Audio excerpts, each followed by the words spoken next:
Okay, let's finish this up on the Feast of the Lord. I went through the feasts very quickly, and we can talk if you want to about more details. If you want any of that, we can go into much greater detail, but now you can be familiar with the feast days and what they are, and that they entail God's calendar. So let's talk about this one thing first. The Feast of Trumpets is the only feast day that's on the first day of the month. And remember, I can't remember if it's on one of the videos I told you, but the month, I'm going to say this because I haven't said it yet. God called the months by numbers, as I've told you. Well, a month started at the first sliver of the moon.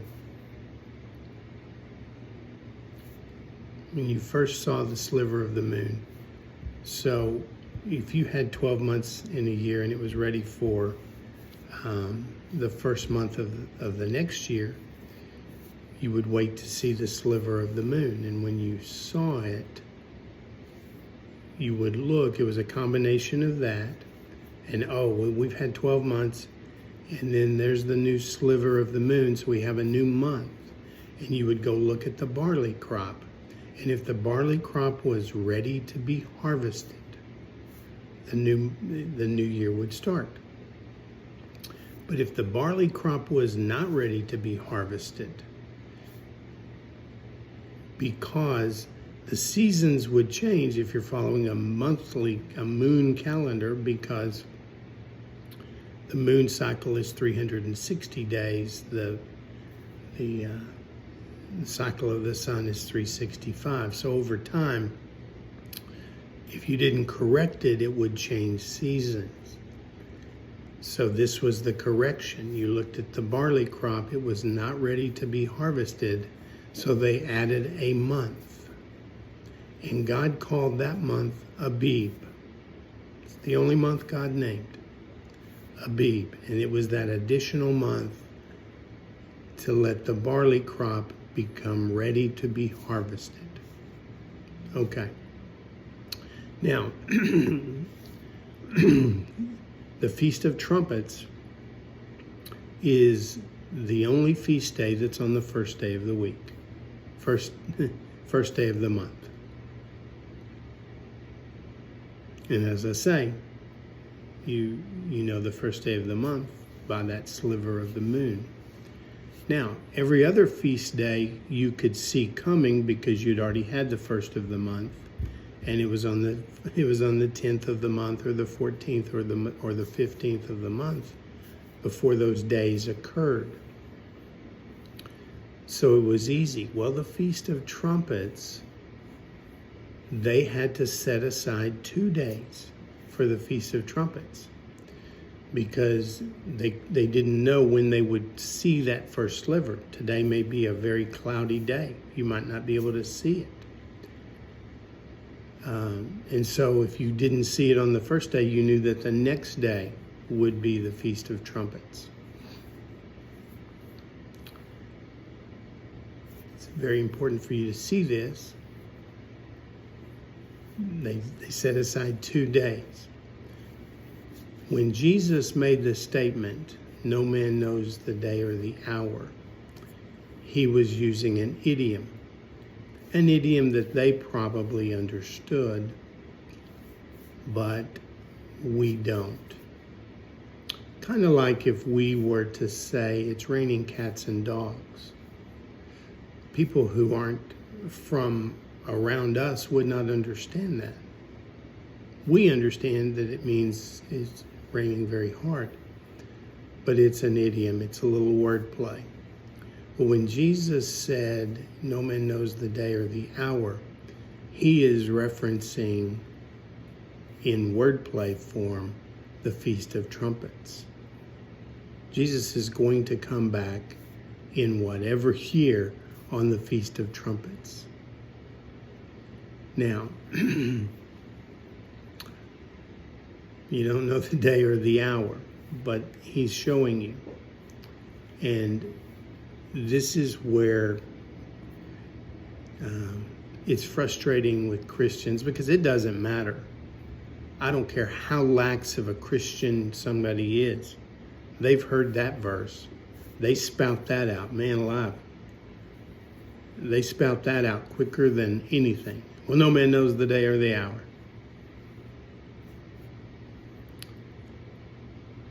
It's funny. They know that. They know hell, which is a mistranslation of 3 Greek words. They know what they think about hell, and they know the rapture. They know what they think is going to happen in the rapture. And they're 0 for 3. They're literally 0 for 3. And I have discussed that in other videos, those kinds of things, but they're just flat out wrong. And I'm going to show you something else they're wrong about. Again, it is frustrating that we're celebrating Jesus' birthday in December, when clearly that wasn't his birthday. But everybody says, oh, it doesn't matter, it's his day. Well, hey, how about if we celebrate your birthday on October 31st? And we'll just say, hey, it's your day. Yeah, don't worry about all those costumes and all that candy and all that black magic witch stuff. Don't worry about all that. It's your day. How silly. And again, it doesn't matter. You just need to understand that. Jesus was not born on December 25th. He was born in the 7th month. That's why the shepherds were out with their flock.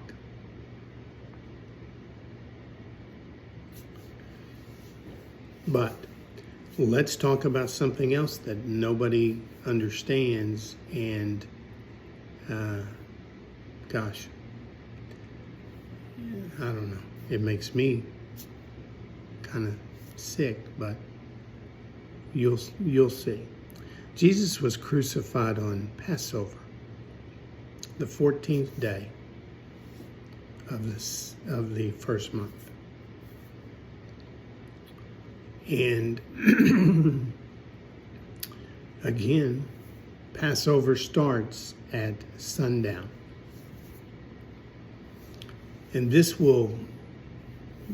is a thing that you've never heard before, and it's going to be hard for you to believe. But Jesus was crucified on Wednesday, the 14th of the month. Passover starts at sundown. So at sundown, he ate the Passover meal with his disciples. Then they went to the Garden of Gethsemane.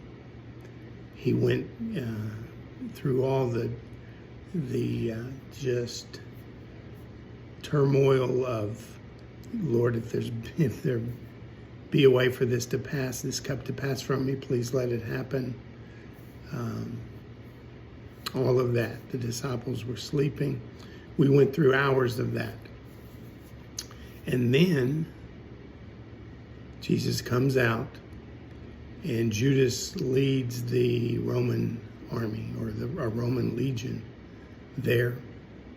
They go through that whole thing where Peter cuts off the guy's ear, Jesus puts it back on. All of that. They ask, who's Jesus? And he says, I am he. And they all fall down and they get back up. That whole thing. It was a big thing.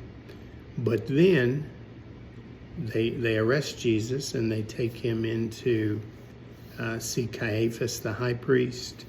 And then I believe Caiaphas sends him to Herod, who sends him back to Caiaphas, who sends him ultimately to Pilate.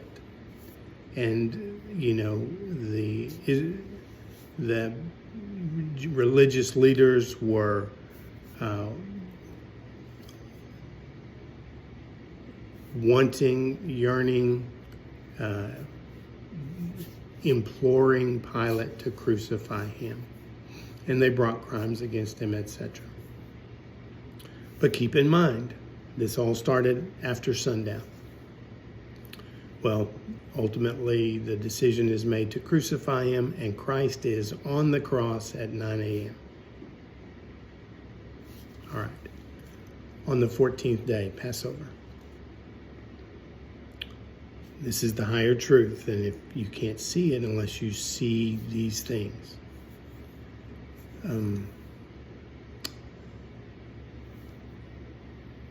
Jesus is on the cross. At the same time, the lamb is put on the slab in the temple. Jesus goes through this. He goes through the cross, the crucifixion, and at 3 p.m., by 3 p.m., he's dead.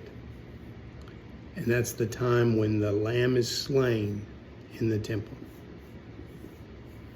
Well, it probably could have been earlier, but, the sun darkened and they needed sunlight to slay the lamb. But again, the higher truth is operating. So this is on the 14th. Joseph of Arimathea asks for the body, and they find a tomb that he has that's very close by. And why did they need that? Because as I mentioned to you in the first video, the next day, which means starting at that sundown, is the first day of the Feast of Unleavened Bread. And that is a high Sabbath day. They can't be dealing with a dead body. That would make them unclean. So they've got to get him in that tomb before sundown. So they do. And guess what? All of that happened in one day, Passover. Okay, so the next day, the 15th day, is the day, first day of the Feast of Unleavened Bread. Again, a high Sabbath day. So they're not doing any work. They're not doing anything. The people aren't. Jesus is in the tomb. He's in the grave. So the next day, that would have been Thursday, the first day of the Feast of Unleavened Bread. The second day, which would have been Friday, the women find the spices, buy the spices, prepare the spices to put on Jesus' body. Jesus is in the tomb. Friday. Okay, so the next day, that would have been the 14th is Passover, the 15th is the first day, that would have been the 16th. So on the 17th, which would have been Saturday, Saturday was a weekly Sabbath. This is where Christians they just don't comprehend because they don't understand the feast days, they don't understand any part of this. And so when Scripture talks about a Sabbath day in Jesus' crucifixion story, resurrection story, they only recognize one Sabbath day. But there were two. So Jesus is on the cross, in the tomb on that day as well. Now, that's Saturday. Now, when does that end? That ends at sundown. So remember, Mary went to the tomb before the sun rose. It was still dark. Jesus was already gone. He was raised. So Jesus was crucified on Passover Wednesday. He was in the grave, in the tomb on Thursday, Friday, and Saturday, just as he said he would. the Pharisees asked for a sign, and they says, give us a sign. And he says, a wicked and adulterous generation seeks a sign, and none shall be given it, save the sign of Jonah. For as Jonah was in the belly of the fish 3 days and 3 nights, so shall the Son of Man be in the ground 3 days and 3 nights.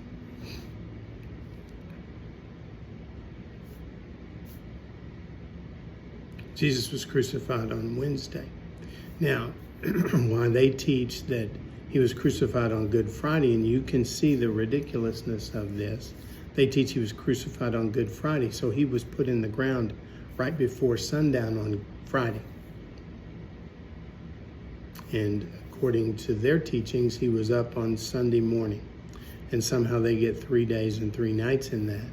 Now they use the excuse that any part of a day counts for the full day. But God was a little more specific than that. I thought you might find that interesting because it shows the higher truth of God completely. And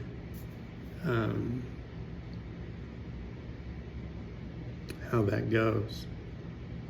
So next time, well, a few months, when Easter is celebrated and Good Friday, all that whole deal.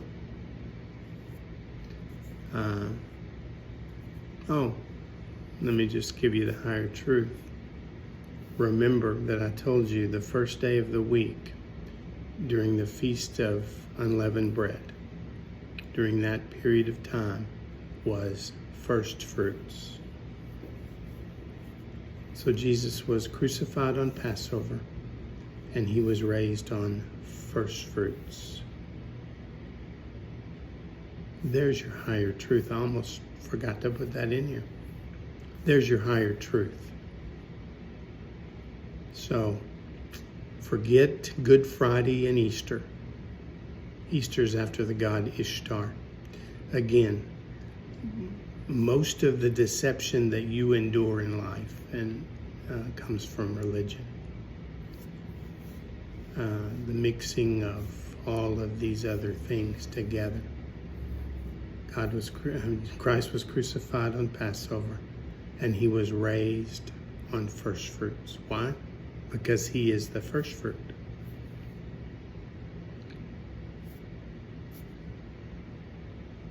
That should give you some peace knowing how big God is, and some understanding of what this accomplished. And most of my other videos will talk about the glory of what it accomplished. Okay? There's probably more that I missed and more that I need to talk about, but not today. I love you all.